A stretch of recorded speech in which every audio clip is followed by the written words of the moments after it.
Next 9 news में आपका बहुत बहुत स्वागत है। मैं हूं आपके साथ अबरारुल हक रहमान। महाराष्ट्र की सियासत में सत्ता परिवर्तन होने के बाद लगातार कहीं ना कहीं जो एकनाथ शिंदे की सियासी मुश्किलें वो बढ़ती चली जा रही। दरअसल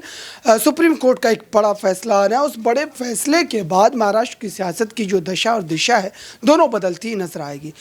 उद्धव ठाकरे ने सत्ता के गठन के बाद जिस तरीके से एकनाथ शिंदे ने सत्ता को चुराया भारतीय जनता पार्टी की मदद से, और उसके तुरंत बाद एकनाथ शिंदे के खिलाफ उद्धव ठाकरे सुप्रीम कोर्ट का रुख करते हैं और वहां पर उन 14 विधायकों के खिलाफ अयोग्यता वाला मामला जो दर्ज करवाते हैं, एक याचिका दायर करते हैं। उस याचिका पर जितने लंबे समय से सुनवाई हो रही है और शुरुआती दिनों की अगर बात की जाए तो कहीं ना कहीं एनवी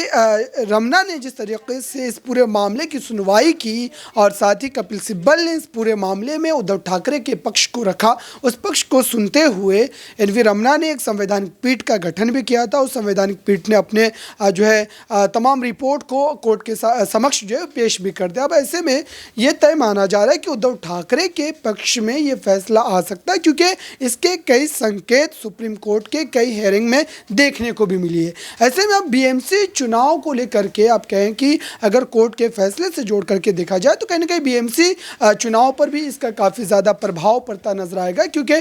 उद्धव ठाकरे के पक्ष में अगर ये फैसला जाता है तो जाहिर सी बात है कि महाराष्ट्र की सियासत में कहीं ना कहीं उसी ताकत उसी ऊर्जा के साथ फिर से उद्धव ठाकरे शिवसेना पार्टी का उदय करवाते नजर आएंगे। इसी तमाम सवालों पर यहाँ पर जो हमारे साथ सहयोगी उनसे बात करेंगे और जानेंगे समझेंगे कि दरअसल महाराष्ट्र की सियासत पर उनकी क्या राय है और उद्धव ठाकरे को लेकर के जितनी सारी बातें हम कर रहे हैं क्या वाकई ज़मीनी हकीकत उसकी वही है या फिर किसी और एंगल से उसको देखा जाए तो कहीं ना कहीं महाराष्ट्र में जो एकनाथ शिंदे भी एक मजबूत नेता के तौर पर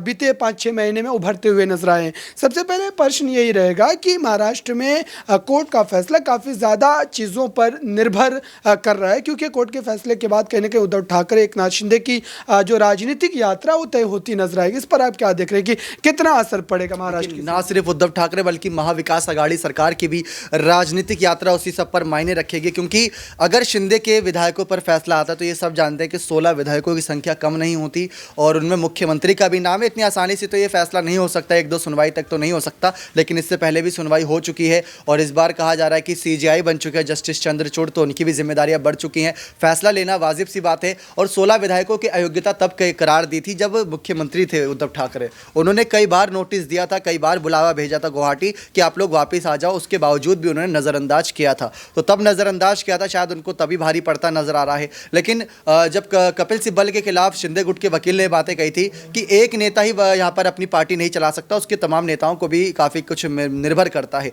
बातों पर भी निर्भर करता है, लेकिन ऐसे में कपिल सिब्बल की तब दलीलें काम नहीं आई थी। अब थोड़ी उम्मीदें जाग रही हैं, क्योंकि चुनाव आयोग का फैसला बहुमत के आधार पर आएगा, यानी शिंदे के समर्थन में आ सकता है। लेकिन अगर 16 विधायकों की योग्यता की बात करें तो वो कानूनी मामला बनता है और इसमें सरकार बनाने की बात नहीं आती, इसमें सरकार आती है गिराने की बात कि आपने किस तरीके से सरकार गिराई। सरकार गिराने की भी अपने कुछ दिशा निर्देश हैं। आप सरकारी बैठकों को नज़रअंदाज कर रहे थे। महाराष्ट्र की सत्ता पर अगर उस समय कोई संकट मंडराता और आप लोग गुवाहाटी में होते तो उसका जिम्मेवार कौन था? जी, सवाल मेरा रहेगा कि दरअसल एकनाथ शिंदे ने अभी जो गुवाहाटी का दौरा है, क्या इसको हम उस तरीके से राजनीतिक परिवर्तन के तौर पर देख सकते हैं? सत्ता का परिवर्तन दरअसल इसी तरीके की स्थिति के बाद महाराष्ट्र में देखने को मिला था, तो क्या ऐसे में एकनाथ शिंदे का फिर से एक बार गुवाहाटी जाना, और सबसे बड़ा प्रश्न ये है कि उन तमाम विधायकों के साथ जाना क्या किसी और इशारा कर रहा है? जब गए थे तब सरकार गिराकर सरकार बनाई, लेकिन अब गए हैं तो क्या अब इनकी सरकार गिरकर महाविकास आघाड़ी सरकार बनेगी? ये बहुत बड़ा सवाल है, क्योंकि कामाख्या मंदिर के दर्शन करने पहुंचे, इन्होंने मन्नत मांगी हुई थी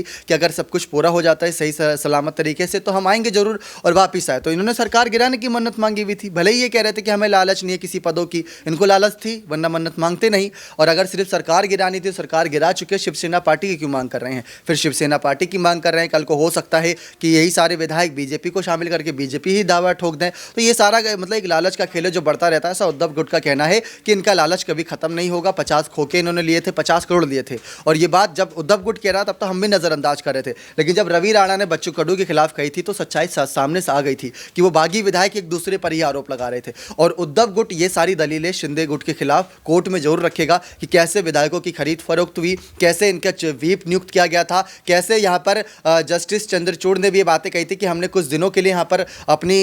जो कोर्ट की सभा उसको भंग किया और आपने अपनी ही सरकार बना ली, अपना व्हिप नियुक्त कर दिया, तो वो सब खिलाफ था उसके। बिल्कुल, इस समय आप देखिए कि महाराष्ट्र में कहीं ना कहीं आपको तमाम बातें जो है दीपक सर ने बताई है, लेकिन इस समय आप जानते हैं कि दरअसल इस पूरे मुद्दे को लेकर के और जो इस वक्त न्यूज़ रूम में सहयोगी उनकी क्या राय है और इस पूरे मामले पर जो वो क्या सोचते हैं कि कोर्ट के फैसले का कितना असर महाराष्ट्र की सियासत में पड़ेगा, और साथ ही इस पूरे मामले को लेकर के उद्धव ठाकरे की सियासी मुश्किलें बढ़ेंगी या फिर उनको राहत मिलती नजर आएंगी, क्योंकि एकनाथ शिंदे भारतीय जनता पार्टी की ताकत के बदौलत लगातार कहीं ना कहीं बड़े तौर पर बयानबाजी करते नजर आ रहे हैं और इसका बहुत ज़्यादा असर महाराष्ट्र में देखने को भी मिल रहा है। मेरे साथ क्रांति जी, उनसे जानते हैं कि दरअसल इस पूरे मुद्दे पर उनका क्या कहना है, क्योंकि कोर्ट का फैसला नज़दीक है और ऐसे में ये कहा जा रहा है कि कोर्ट के फैसले पर बहुत सारी चीज़ें निर्भर कर रही है। कोर्ट के फैसले के बाद ये भी हो सकता है कि वो तमाम विधायक जिनको लालच दे करके जो है वो एकनाथ शिंदे ने अपने साथ मिलाया, वो फिर से एक बार उद्धव गुट में वापसी कर सकते हैं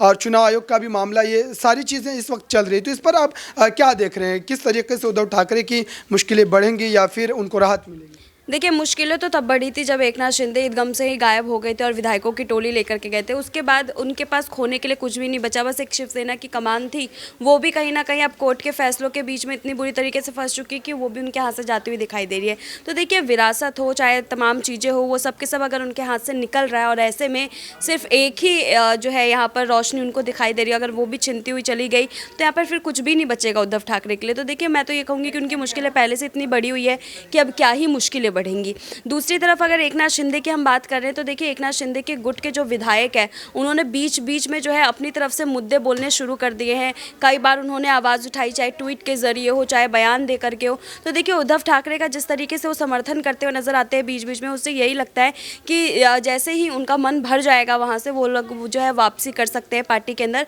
और पार्टी के अंदर वापसी करके जो है वो अपनी जीत का दावा एक बार फिर से ठोक सकते हैं। बिल्कुल, ये सारी चीज़ें महाराष्ट्र में कहीं ना कहीं काफ़ी ज़्यादा चीज़ों पर निर्भर करेगी, लेकिन आप देखिए कि राज ठाकरे वाला एंगल जो है काफ़ी ज़्यादा चर्चाओं में रहता है। हालांकि राज ठाकरे ने अब तक ये सुनिश्चित नहीं किया कि वो एनडीए का हिस्सा बनेंगे या फिर उद्धव ठाकरे की शिवसेना में वापसी करेंगे। तो ऐसे में क्या समझा जाए कि बीएमसी चुनाव में भले ही वो एनडीए का हिस्सा ना बने, लेकिन हो सकता है कि चुनाव के नतीजों के बाद वो बाहर से जो है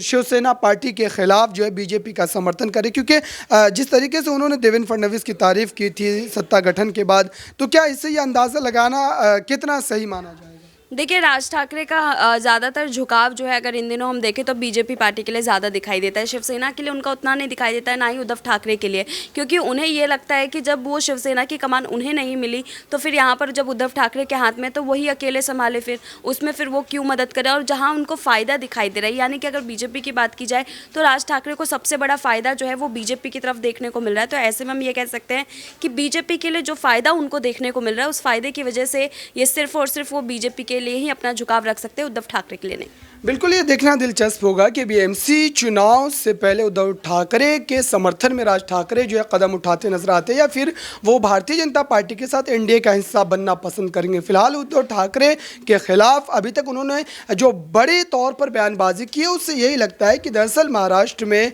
उनका जो एक राजनीतिक यात्रा जो है बीजेपी के साथ वो करना पसंद करेंगे कि बीजेपी दरअसल महाराष्ट्र की सियासत में उद्धव ठाकरे के खिलाफ एक नया सियासी विकल्प पैदा कर रहे हैं, एकनाथ शिंदे को महाराष्ट्र की सियासत में बड़ा करके। लेकिन उनको उनका कितना फ़ायदा मिलेगा आने वाले भविष्य की सियासत में देखना काफ़ी ज़्यादा अहम होगा। फिलहाल इस खास रिपोर्ट में बस इतना ही। देखते रहिए ताज़ा तरीन खबरों के लिए नेक्स्ट 9 न्यूज़ को। धन्यवाद।